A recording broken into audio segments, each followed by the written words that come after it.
Shalom, kami kelompok 29 akan menjelaskan mengenai pemeriksaan fisik sistem hematologi. Pada video ini akan dimulai dengan pendahuluan, kemudian definisi, anatomi dan fisiologi sistem hematologi, pemeriksaan fisik, pemeriksaan penunjang, masalah keperawatan beserta intervensinya, evidence based practice, dan kesimpulan sebagai penutup. Berikut adalah rekan-rekan kelompok 29. Baik, pemeriksaan fisik merupakan bagian penting dalam proses diagnosis pada sistem hematologi, terutama pada anak-anak. Pemeriksaan ini bertujuan untuk mendeteksi kelainan pada darah dan jaringan hematopoietik seperti sumsum tulang, limpa, dan kelenjar getah bening.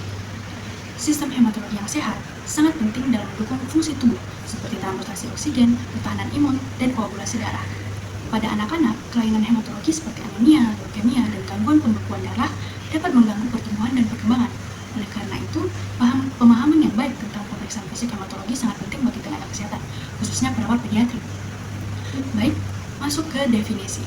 Sistem hematologi adalah sistem dalam tubuh yang bertanggung jawab untuk produksi, fungsi, dan pengaturan darah serta komponen-komponennya seperti sel darah merah, sel darah putih, trombosit, dan plasma.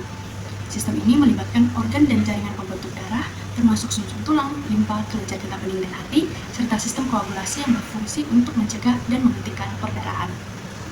Kelainan pada sistem hematologi seperti anemia, leukemia, atau gangguan pembekuan darah tadi dapat menyebabkan gangguan serius pada transportasi oksigen, respon imun, dan kemampuan tubuh untuk menyembuhkan luka. Selanjutnya, saya akan menjelaskan mengenai anatomi sistem hematologi. Sistem hematologi melibatkan beberapa organ dan jaringan penting. Antara lain, 1. Sumsum tulang atau bone marrow. Ini adalah jaringan lunak yang terdapat di dalam tulang panjang, tempat utama produksi sel darah, eritrosit, leukosit, dan trombosit, melalui proses hematopoiesis. Kedua adalah limpa atau spleen, berfungsi untuk menyaring darah dan membantu dalam penghancuran sel darah merah yang tua atau rusak. Limpa yang juga penting dalam mendukung fungsi sistem imun. Ketiga adalah kelenjar getah bening atau lymph nodes, bagian dari sistem limfatik yang berperan dalam produksi dan pematangan sel darah putih atau limfosit yang sangat penting untuk respon imun tubuh terhadap infeksi. Yang keempat adalah hati atau liver. Hati memainkan peran penting dalam produksi protein plasma, termasuk faktor koagulasi yang penting untuk proses pembekuan darah. Yang kelima adalah pembuluh darah, yang terdiri dari arteri, vena, dan kapiler, yang mengangkut darah ke seluruh tubuh, memastikan sel-sel menerima oksigen terisi, dan membuang sisa metabolisme. Fisiologi sistem hematologi. Sistem hematologi memiliki beberapa fungsi utama, yaitu yang pertama, transportasi oksigen dan juga nutrisi. Sel darah merah atau eritrosit yang mengandung hemoglobin bertanggung jawab untuk mengangkut oksigen dari paru-paru ke seluruh jaringan tubuh dan membawa karbon dioksida kembali ke paru-paru untuk dikeluarkan. 2. Pertahanan imun. Sel darah putih atau leukosit, termasuk limfosit, neutrofil, dan monosit memainkan peran penting dalam melindungi tubuh dari infeksi. Sistem ini membantu mengenali dan melawan patogen seperti bakteri, virus, dan juga parasit. 3. Pembekuan darah atau hemostatis.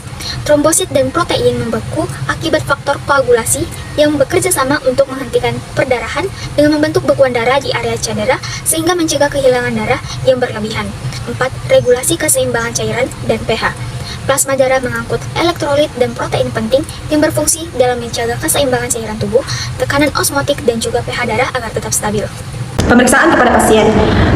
Pastikan data-data atau identitas pasien sudah lengkap, terus menjelaskan langkah-langkah dan tujuan, dan pastikan pasien sudah menyetujui pemeriksaan fisik dari kepala dan leher. Terus bagian-bagiannya yaitu inspeksi dari wajah dan kulit. Terus perhatikan adanya pucat atau pallor yang bisa menandakan anemia. Terus warna kulit kuning pada masalah hati terkait produksi komponen darah. Terus palpasi atau kelenjar getah bening di leher biasanya terdapat. Terus palpasi area leher untuk mendeteksi pembesaran kelenjar getah bening. Terus auskultasi atau opsional atau auskultasi arteri karotis jika ada keluhan pusing atau palpitasi untuk menilai adanya bruits yang bisa menunjukkan gangguan aliran darah. Terus yang kedua itu dada dan paru-paru. Inspeksi warna kulit, perhatikan adanya sianosis atau kulit kebiruan yang mungkin menandakan gangguan transportasi oksigen dan kelainan darah. Terus aksial atau ketiak untuk mendeteksi adanya pembesaran. Terus habis itu auskultasi pada paru-paru. Dengarkan suara napas untuk mendeteksi adanya gangguan napas yang bisa terjadi pada anemia berat atau kondisi yang mempengaruhi kadar hemoglobin darah. Selamat pagi Bu, saya kembali. Baik Bu, kita lanjutkan pemeriksaannya ya Bu. Pertama-tama kita mulai dari wajah, apakah ada kelihatan pucat. Terus bagian kulit, apakah terdapat sianosis atau kekuningan. Terus bagian mata, Ibu bisa meletak mata saya. Oke, terus palpasi di bagian leher untuk pemeriksaan getah benih. Permisi ya Bu. Terus habis itu apakah Ibu ada keluhan pusing? Tidak ada, oh tidak ada ya Bu. Oke. Yang ketiga, abdomen. Bagian pemeriksaan yang pertama, inspeksi. Distensi abdomen, perhatikan apakah ada pembesaran pada perut yang bisa mengindikasikan pembesaran limpa atau splenomegali atau hati, hepatomegali. Yang kedua, palpasi. Limpa atau splenomegali, palpasi kuadrat kiri atas untuk mendeteksi pembesaran limpa yang umumnya ditemukan pada penyakit seperti anemia hemolitik atau leukemia. Hati, hepatomegali. Palpasi kuadrat kanan atas untuk mendeteksi pembesaran hati yang dapat terkait dengan gangguan hematologis atau keagulasi. Yang bagian ketiga, perkusi. Lakukan perkusi di daerah limpa dan hati untuk mendeteksi pembesaran organ tersebut. Bagian yang keempat, ekstremitas. Yang pertama, inspeksi kuku. Perhatikan adanya nail bed pallor atau pucat di dasar kuku yang merupakan tanda anemia. Peteki atau purpura, periksa kulit ekstremitas untuk mendeteksi bintik-bintik merah kecil yang tidak memudar dengan penekanan. Indikasi dari trombositopenia. Yang kedua, palpasi. Palpasi kelenjar getah bening inguinal di daerah pangkal paha untuk mendeteksi pembesaran. Bagian yang kelima, kaki. Yang pertama, inspeksi. Perhatikan edema pada tungkai bawah yang bisa menjadi tanda dari penyakit hematologis atau koagulasi yang mempengaruhi sirkulasi darah. Yang bagian kedua, palpasi kaki untuk mengecek adanya edema dan periksa suhu kulit sebagai bagian dari penilaian sirkulasi darah. Selamat sore Ibu, saya akan melanjutkan pengajian lagi ya. Permisi Bu, saya akan mengecek bagian perut Ibu dulu. Apakah terdapat pembesaran pada bagian perut? Izin ya Ibu. Oke. Baik, selanjutnya saya akan mengecek bagian palpasi kuadrat kiri dan kanan. Tujuannya untuk apakah ada ditemukan penyakit seperti anemia hemolitik atau leukemia. Permisi ya Ibu.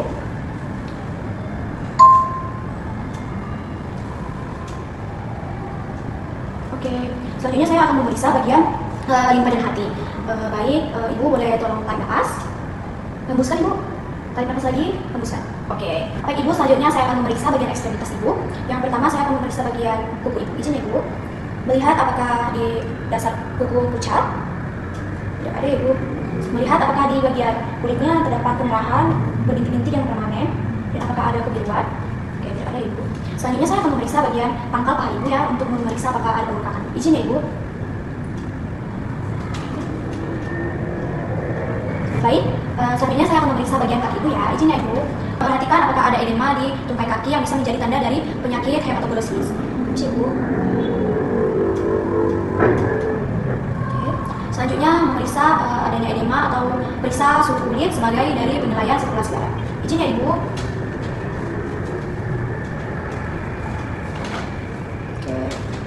Baik Ibu, sekian pemeriksaannya. Nanti hasilnya saya akan kasih ke dokter untuk nanti dokter akan memberitahukan hasil kepada Ibu. Saya izin permisi ya Ibu.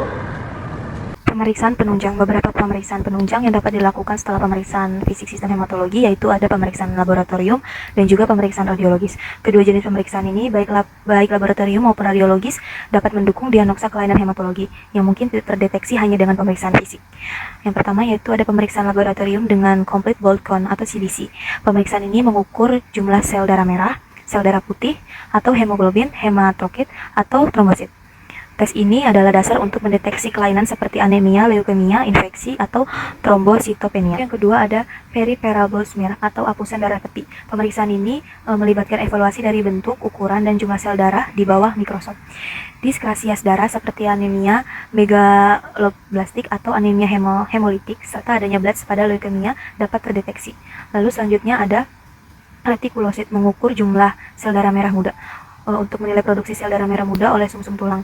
Hal ini dapat berguna dalam menilai respon sumsum tulang pada kondisi anemia atau penyakit hemolitik. Lalu selanjutnya ada koagulasi, yaitu ada prothrombin time (PT), activated patrial thromboplastin.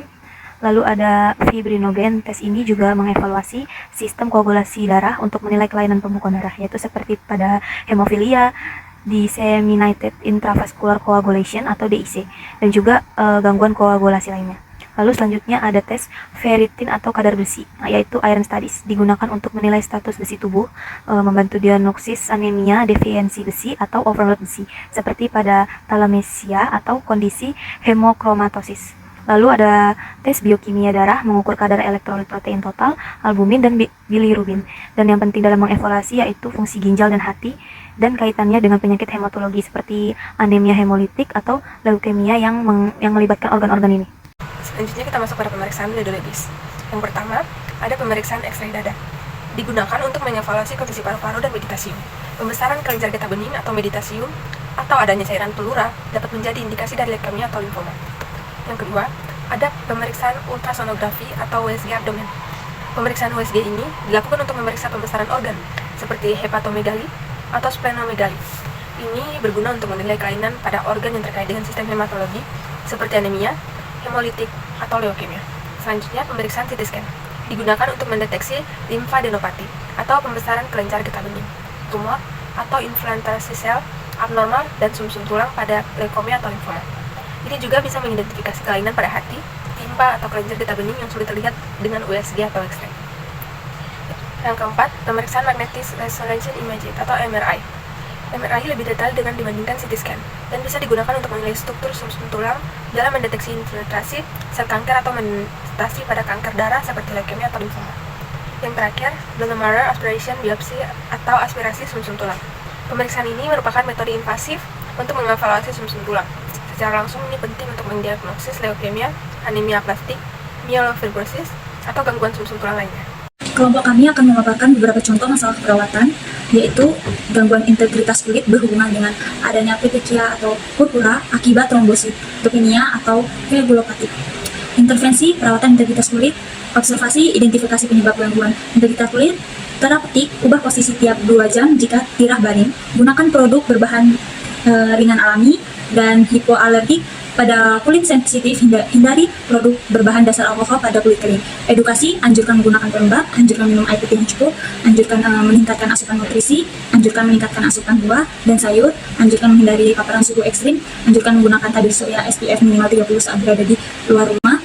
Risiko tinggi terhadap infeksi berhubungan dengan penurunan jumlah leukosit atau disfungsi leukosit akibat gangguan hematologi seperti leukemia, intervensi, manajemen, imunisasi atau vaksinasi, observasi, identifikasi riwayat kesehatan dan riwayat alergi, identifikasi kontraindikasi pemberian imunisasi, identifikasi status imunisasi setiap kunjungan ke pelayanan kesehatan. Terapeutik, berikan suntikan pada bayi di bagian paha anterolateral, dokumentasikan informasi vaksinasi, jadwalkan imunisasi pada interval waktu yang tepat. Edukasi, jelaskan tujuan manfaat reaksi yang terjadi, jadwal dan efek samping, informasikan imunisasi yang diwajibkan pemerintah. Informasikan yang melindungi terhadap penyakit namun saat ini tidak diwajibkan pemerintah, misalnya influenza atau pneumonia. Informasikan vaksinasi untuk kejadian khusus. Informasikan penyedia layanan pekan imunisasi nasional yang menyediakan vaksin gratis. Risiko ketidakseimbangan cairan dan elektrolit berhubungan dengan kehilangan darah akibat perdarahan atau anemia berat. Intervensi, manajemen cairan, observasi, monitor status hidrasi, misofrekuensi nadi, kekuatan nadi, akal, penyisahan kapiler, kelembapan mukosa, turgor kulit, dan tekanan darah. Monitor berat badan harian, monitor berat badan sebelum dan sesudah dialisis, monitor hasil pemeriksaan laboratorium misalnya hematokrit, monitor status hemodinamik misalnya MAP.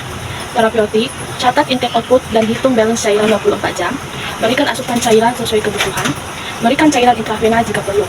Kolaborasi, yaitu kolaborasi pemberian diuretik jika perlu. Evidence Based Practice atau EBP dalam pemeriksaan fisik hematologi.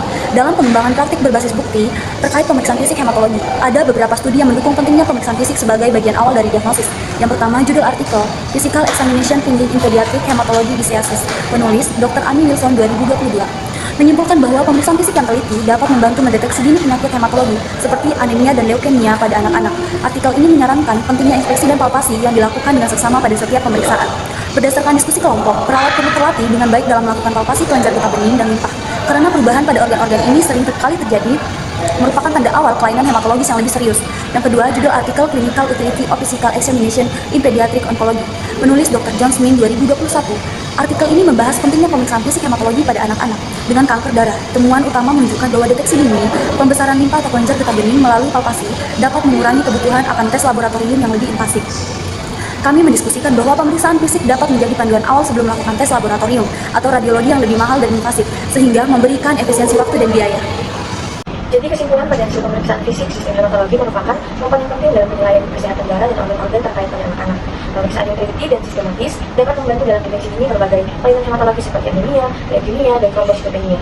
Praktik berbasis bukti menunjukkan bahwa pemeriksaan fisik yang menyeluruh dapat mengurangi ketergantungan pada tes laboratorium dan radiologi invasif.